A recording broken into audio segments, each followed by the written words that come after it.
স্বামীর মৃত্যুতে শোকে পাথর স্ত্রী, বুকফাটা আত্মনাদ আর কান্নায় ভারী হয়ে উঠেছিল এলাকার বাতাস। যারা সান্ত্বনা দিতে এসেছিলেন তাদের চোখেও পানি চলে এসেছিল এই দৃশ্য দেখে। কিন্তু কে জানতো এই বুকফাটা কান্নার আড়ালে অভিনয় করে পার পেতে চেয়েছিলেন ওই ঠান্ডা মাথার খুনি। রহস্যজনকভাবে স্বামীর মৃত্যুর খবর ছড়িয়ে পড়তেই তাৎক্ষণিক ঘটনাস্থলে পৌঁছায় পুলিশ। এ সময় নিহতের স্ত্রীকে দেখা যায় বেসামাল অবস্থায়।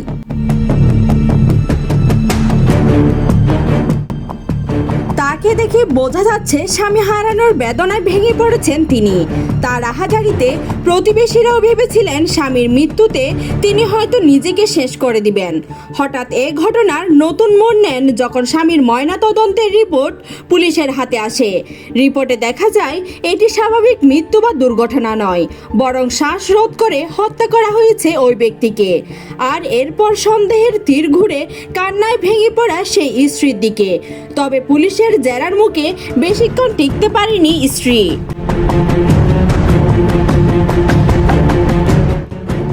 বেরিয়ে আসে আসল সত্য।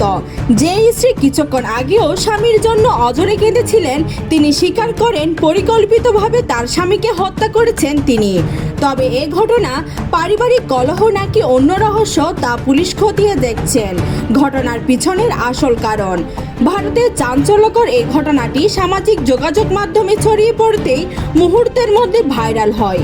অনেকের প্রশ্ন, মানুষের উপর বিশ্বাস কি তবে এইভাবেই উঠে যাচ্ছে? অভিনয়ের আড়ালে এমন নিষ্ঠুরতা ভাবিয়ে তুলছে সবাইকে।